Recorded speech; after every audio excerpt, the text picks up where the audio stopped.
자, 오늘 본문 말씀 가지고 하나님의 뜻을 깨달으라 하는 제목으로 은혜를 나누겠습니다. 예수님께서 재판을 받으셔서 사형 판결을 받았는데 사실은 그 재판이 불법적인 재판이에요. 효력이 없는 재판이라고요. 근데 이제 뭐 그건 일단 건너뛰고 어쨌든 그 과정들을 가룟 유다도 지켜봤는지 결과만 받았는지 모르겠지만 어쨌든 이 재판의 결과를 보고 가룟 유다가 자기가 잘못했다는 걸 깨닫는 거예요. 그래서 3절 말씀 보면 같이 한번 봉독할까요? 그때에 예수를 판 유다가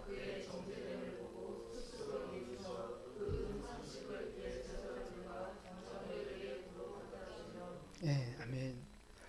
다시 돈 갖다 주면서 내가 잘못한 거다 이제 고백을 하죠.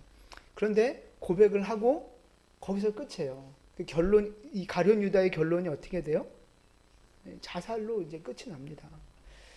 그러니까 결론적으로 보면 예수님께 대한 불만이 있었어요. 가룟 유다는 예수님에 대한 불만을 품고 그것이 미움이 돼서 예수님 앞에 불순종했던 이 가룟 유다의 인생의 결론은 결국에 이제 자살이라고 하는 좀 이제 좋지 않은 결말이 된 거죠.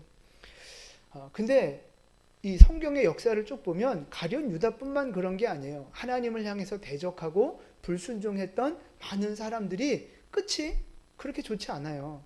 우리가 잘 알고 있는 애굽의 그 바로 왕 보세요. 하나님을 향해서 하나님은 분명히 내 백성 보내라 했는데 정면으로 도전하잖아요. 불순종하잖아요. 그 결과가 망한 거예요. 이스라엘의 사울 왕도 마찬가지죠. 하나님이 본인 버리신 거 본인도 알아요. 그런데 끝까지 불순종하고 고집부리다가 결국에 망하는 인생이 됐어요. 유대인들의 역사도 마찬가지입니다. 유대인들이 억지로 예수님을 죽이려고 하잖아요. 그러니까 빌라도가 재판장 빌라도가 그걸 알고 야 예수님은 죄가 없어 왜 죽이려고 하는 거야 하니까 유대인들이 하는 말이 뭐냐면 무조건 십자가에 못 박아 죽여라 그러는 거예요. 그러면서 야 죄가 없는데 어떻게 죽여 그랬더니 이 유대인들이 하는 말이 뭔지 아세요? 27장 25절 가보세요. 25절 같이 25절 봉독합니다. 백성이 다 대답하여 이르되 그 피를 우리와 우리 자손에게 돌릴지어다. 다 필요 없고 닥치고 무조건 죽여. 이 억울한 피라면 그건 우리와 우리의 후손들이 다 감당하면 되니까 무조건 죽여 그러는 거예요. 근데 이 말이 얼마나 무서운 말이었는지 몰라요. 우리와 우리 자손에게 그 피를 돌리라 한 이 말대로 수십 년 후에 그 이스라엘이 예루살렘이 정복되면서 성전이 파괴되면서 나라가 철저하게 파괴됩니다. 근데 그 AD 70년에 예루살렘이 무너지면서 얼마나 끔찍한 학살이 이루어졌는지 몰라요. 그 예루살렘 거리에 그 피가 시냇물처럼 흘렀다는 그런 기록들이 있어요. 끔찍한 학살이 자행됐고요. 그걸로 끝이 아니라 나라를 잃어버리고 2000년 동안 나라 없는 서름을 당하잖아요. 인류의 그 유대인들의 역사를 보면요. 우리가 알고 있는 유대인 그 학살의 역사는 2차 대전 때 홀로코스트밖에 없잖아요. 뭐 600만 학살되고 뭐 그것만 있는 게 아니에요. 역사적으로 보면 크다란 몇 가지 사건들을 통해서 유대인들이 대량 학살당한 사건들이 많이 있었고요. 여기저기서 반유대주의 사상들이 굉장히 지금도 많아요. 여러분 아시는지 모르겠지만 유대인을 싫어하는 사람들이 굉장히 많습니다. 반유대주의가 지금도 세계사 흐름 속에 크게 있어요. 그래서 지금도 유대인들은 자기를 유대인이라고 밝히는 걸 꺼리는 분위기가 여전히 있습니다. 반유대주의 사상. 그래서 여기서도 쫓겨나고 저기서도 쫓겨나고 그런 핍박받는 인생을 유대인들이 살아왔어요. 그러니까 예수님을 대적해서 예수님을 죽인 것에 대한 그 대가를 그 당시의 세대와 그 이후의 후손 세대가 철저하게 받고 있는 거예요. 하나님이 유대인들을 특별히 사랑하시고 선택하신 것은 맞지만 그들이 하나님을 대적했기 때문에 그것에 대한 대가들을 철저하게 치르고 있는 거예요. 전라북도 정읍이라는 곳에 가면요. 두암교회라고 있습니다. 혹시 가보셨는지 모르겠는데 6.25 때 어린 학생들을 포함해서 23명의 성도들이 순교를 당한 장소예요. 근데 참 재밌는 게 뭐냐면 그 두암교회 중심으로 두 마을이 있어요. 그 동네에 두 마을이 있는데 한쪽은 복음화가 잘 돼서 많은 성도들이 예수를 믿는 마을이었고요. 또 한 마을은 바로 옆 마을인데 그 마을은 공산주의에 세뇌가 돼가지고 공산주의에 속아서 공산당에 이렇게 투신한 사람들이 많은 그런 동네였어요. 근데 이 두 동네가 같이 옆에 이웃하고 있었는데 전쟁 나기 전에는 서로 잘 지내던 이웃인데 이 공산주의가 들어와서 이쪽을 빨갛게 물들이고 결국 이 주민들이 옆 동네 그 성도들을 예배를 방해하더니 결국은 다 죽인 거예요. 그래서 23명의 순교자가 났는데 중요한 건 뭐냐면요. 죽인 방법도 참 잔인하게 죽였어요. 제가 거기를 한번 방문한 적이 있거든요. 근데 참 기가 막힌 건 뭐냐면 세월이 이제 수십 년이 흘렀잖아요. 그러니까 일가족이 말살된 그런 순교된 그런 가정도 있고 참 비참하게 많이 죽었는데 그 순교당한 마을 있잖아요. 살아남은 후손들이 있잖아요. 박사 되고 의사 되고 뭐 사업가 되고 교수 되고 자녀들이 다 잘 된 거예요. 다 잘 됐어요. 근데 그 핍박 공산주의 사상 때문에 이게 순교시켰던 그 마을 있잖아요. 지금도 가난하게 살고요. 지금 그 후손들이 그렇게 정신 이상자들이 많고 장애인이 많고 문제들이 많은 거예요. 현실이 그죠. 현장이. 제가 거기를 방문했다가 거기 사시는 분한테 직접 들은 이야기예요. 하나님을 대적하고 불순종한 것에는요 반드시 대가가 따르게 돼 있어요. 대가가. 하나님한테는 공짜가 없다 그러잖아요. 하나님 앞에 사랑으로 헌신한 것도 주님은 공짜가 없지만 하나님 앞에 대적하고 불순종한 것에도 공짜가 없어요. 반드시 하나님은 다 어떤 씨앗을 뿌렸던지 거기에 대해서 그대로 갚아주시는 분이라는 거예요.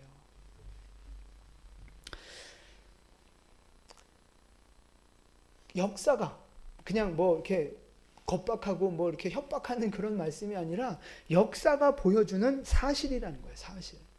그래서 여러분 불순종하지 말라는 거예요. 그러니까 불순종하면 형벌을 받으니까 결국은 대가를 치르니까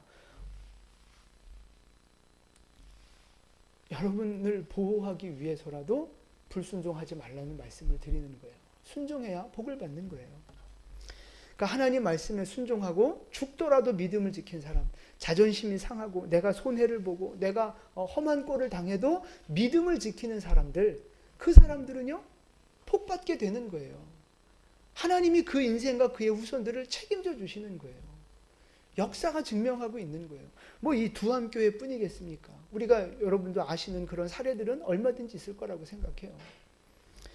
하나님 앞에는 공짜가 없습니다. 불순종하면 불순종한 대로 갚아주실 거고요. 순종하면 순종하신 대로 갚아주실 겁니다.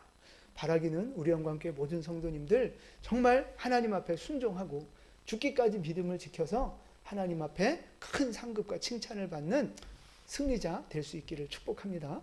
아멘. 그래서 여러분도 잘 될 뿐만 아니라 우리 자녀들도 잘 될 줄로 믿습니다. 여러분 헌신하고 수고하시는 거 보니까 잘 될 거예요. 제가 하나님은 아니지만 하여튼 하나님이 잘 되게 하실 줄로 믿습니다. 또 그렇게 축복합니다. 그러니까 순종하세요. 순종하세요. 근데 이제 오늘 드리고 싶은 말씀은 그거예요. 가룟 유다는 왜 예수님을 대적하고 불순종하는 길을 걷고 결국 망하는 인생이 됐을까 하는 것입니다. 왜 그랬을까요? 두 가지 말씀을 드리면 첫 번째는요. 가룟 유다는 하나님의 뜻을 깨닫지 못한 거예요. 여러분 하나님의 뜻이 뭐였어요? 예수님을 보내신 하나님의 뜻이 뭐였어요? 십자가에서 죽어서 그러니까 죄인이 되어 십자가에서 죽어서 사망의 권세를 깨트리고 구원의 문을 열어주는 것이 하나님의 뜻이었다고요. 고난과 핍박과 십자가의 죽음이 하나님의 뜻이었어요. 그걸 통과해야만 구원의 문이 열려지고 사망의 권세가 깨지는 거거든요. 그게 하나님의 뜻이었어요. 그런데 예수님을 바라보는 가룟 유다의 생각, 계산은 뭐였어요? 그렇죠? 예수님을 왕으로 세워서 자기도 한 자리 차지하고 이 우리 유대 민족의 독립, 유대 민족의 번성을 꿈꿨던 사람이라고요. 물론 인간적으로 보면 가룟 유다도 참 애국하는 사람이고 좋아 보이는 거지만 결정적으로 하나님 뜻이 아니었다는 거예요, 그게. 근데 그거를 가룟 유다는 몰랐어요. 하나님의 뜻이 그거라는 걸 몰랐어요. 그러니까 이 땅에서 이루고 싶은 자기의 뜻, 자기의 계획, 거기에 파묻혀 있다 보니 크고 높으신 하나님의 뜻을 알아보지 못한 거예요. 그러니까 내 뜻은 이건데 하나님이 자꾸 그 내 뜻대로 움직여주질 않아. 그러니까 처음에는 실망도 했고 그랬지만 실망이 커지니까 그게 뭘로 변해요? 미움으로 변하고 그게 더 커지니까 분노로 변해서 결국 예수님을 죽일 생각을 하는 거예요. 그래서 팔아버린 거라고요. 자기 뜻이 너무 강하니까 하나님의 뜻이 보이지 않는 거예요. 그러니까 하나님이 내 뜻대로 이루어지지 않으니까 하나님을 향해 화가 난 거죠. 그러니까 결국 하나님 뜻을 깨닫지 못하면요, 사람은 자기 뜻이 최고인 줄 알아요. 하나님의 뜻을 모르면 자기 뜻이 최고인 줄 안다니까요. 그래서 하나님의 뜻이 무엇인가를 우리는 늘 신경 쓰고 그걸 깨닫기 위해서 기도하는 것이 필요한 거예요. 자, 두 번째, 왜 가룟 유다는 이 불순종의 길을 걸어갔느냐? 결국 연결되는 말씀인데요. 자기 생각과 자기 고집이 너무 강했던 거예요. 자기 생각과 자기 고집이 너무 강했던 거예요. 사실 예수님이 여러 번 말씀하셨어요. 인자는 고난을 받고 죽을 거다. 근데 다시 살아날 거다. 이 말씀을 사실은 여러 번 하셨어요. 그런데 가룟 유다가 그걸 분명히 들었잖아요. 들었는데도 왜 그걸 이해하지 못하고 왜 그걸 깨닫지 못하고 그랬을까요? 자기 생각, 자기가 예수님을 향해 갖고 있는 계산, 그게 너무 강했던 거예요. 그러니까 안 들리는 거죠. 들었어도 깨닫지 못하고 또 안 들리기도 하고 그냥 흘려보내기도 하고 그랬던 거예요. 그러니까 결국 자기 뜻과 자기 고집이 너무 강하니까 하나님의 뜻이 안 깨달아지는 거예요. 우리도 그래요. 뭔가 본인들이 갖고 있는 딱 어떤 그 생각이 있고 본인들이 딱 가지고 있는 어떤 신학적인 교리가 있고 그러면요, 아무리 이거 다르게도 볼 수 있고 다른 관점도 있다고 설명해줘도 안 받아들여요. 이미 자기가 가지고 있는 딱 그 생각이 있어요. 그러니까 하나님의 뜻이 깨닫지 못하는 것도 문제고, 듣고 알아도 그것에 순종하지 않는 자기의 고집도 문제고, 결국은 그런 것 때문에 불순종의 길을 걸어가는 거거든요. 가룟 유다뿐만이 아니죠, 여러분. 사실 우리도 가룟 유다처럼 그런 불만이 생길 수 있어요. 하나님을 향해서. 하나님이 하시는 일들이 마음에 안 들 수 있다고요. 여러분, 하나님이 여러분 삶 가운데 행하시는 일들이 다 감사해요? 여러분 다 만족하십니까? 하나님이 하시는 일들에? 아니잖아요. 짜증나잖아요. 아씨, 하나님 왜 나한테만 이래? 왜 나만 겪는 고난이냐고. 어제도 찬양 불렀지만 하나님이 하시는 일들이 이해가 안 되는 거예요. 마음에 안 들어요. 도대체 하나님 왜 이러실까? 왜 상황을 이렇게 만들어 가실까? 아니, 왜 도대체 목사님은 저렇게 하실까? 왜 저 인간은 왜 저럴까? 이해되지 않고 이게 받아들여지질 않아요. 그러니까 처음엔 낙심도 되고 불평도 생겼다가 그게 점점 커지면 뭐가 돼요? 미움이 되고 분노가 되고, 그러면서 이제 옆 사람 찌르고 하나님 대들고 그렇게 되는 거라고요.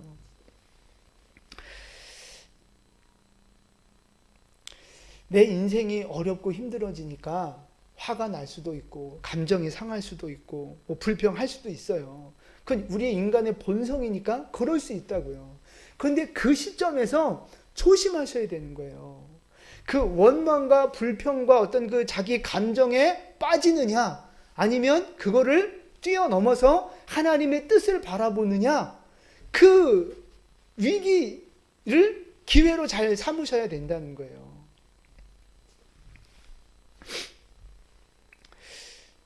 그 위기를 불평이 올라오고 분노가 올라오는 그 위기를 여러분 잘 극복하시고 하나님의 뜻, 하나님의 그 은혜로 뛰어넘는 여러분 될 수 있기를 축복합니다.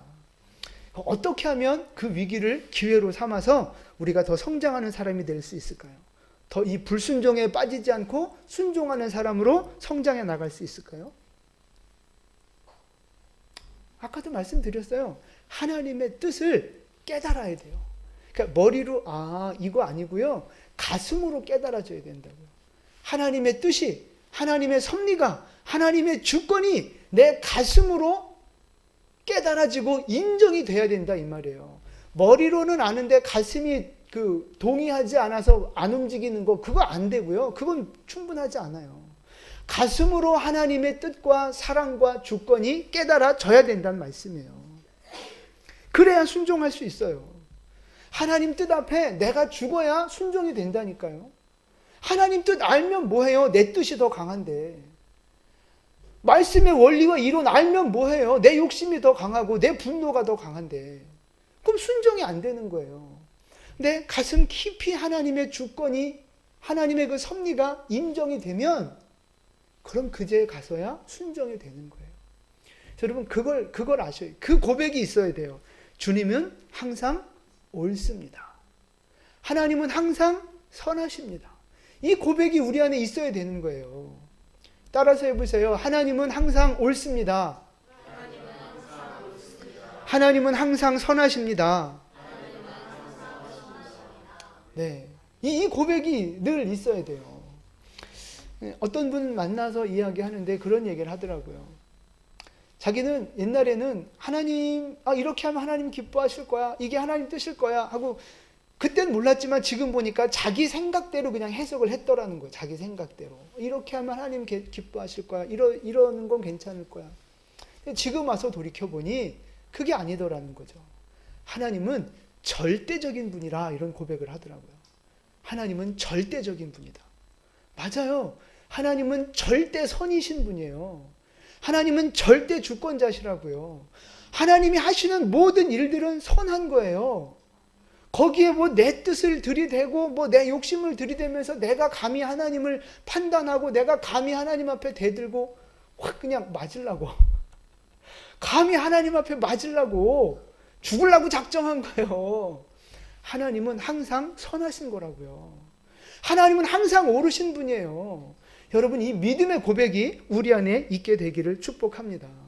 이 고백이 진짜 내 가슴에서부터 올라올 때 그제서야 우리가 말씀 앞에 죽어 순종하는 사람이 될 수 있는 거예요. 여러분 우리가 어떻게 이런 하나님의 은혜의 그 고백을 하는 사람이 될 수 있겠어요? 우리가 어떻게 살아야 이 하나님이 항상 옳다는 선하다는 믿음의 고백을 하며 살 수 있겠어요? 다른 거 없어요. 하나님의 은혜가 임해야 되는 거예요. 은혜가. 은혜 아니면 아무것도 아니에요. 아무것도 될 수가 없어요. 은혜가 필요하다고요. 은혜. 그럼 하나님이 은혜를 그냥 아무한테나 막 쏟아부어 주세요? 아니라고요. 마음이 상한 자, 애통한 자, 주님 앞에 나아오는 자, 긍휼을 구하는 자, 하나님 앞에 자기의 깨진 마음을 가지고 주님 앞에 나아오는 자에게 은혜와 긍휼을 베풀어 주시는 거예요. 그러니까 결국 쉽게 말해서 주님 앞에 나오시라 이 말이에요. 말씀 앞으로 나오시고 예배 자리, 기도의 자리에 나아가셔서 십자가 앞으로 나아가셔서 주님의 은혜와 긍휼을 구하는 자에게 하나님이 그 은혜를 베풀어 주신다는 말씀입니다. 그러니까 여러분 하나님을 자꾸 이렇게 멀리 하시려고 생각하지 마시고요. 가까이 하십시오. 하나님 교회를 가까이 하시고 예배를 가까이 하시고 말씀을 가까이 하시고 그렇게 자꾸만 내가 힘써 주님 앞에 가까이 나아가려고 할 때 하나님이 그런 영혼에게 은혜와 긍휼을 더 베풀어 주시는 거예요.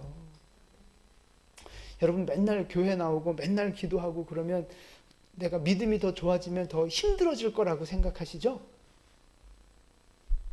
아니라니까요. 하나님을 가까이 할수록 복이 되는 거고요. 하나님을 가까이 할수록 우리 안에 진정한 자유가 회복되는 거예요. 진정한 기쁨이.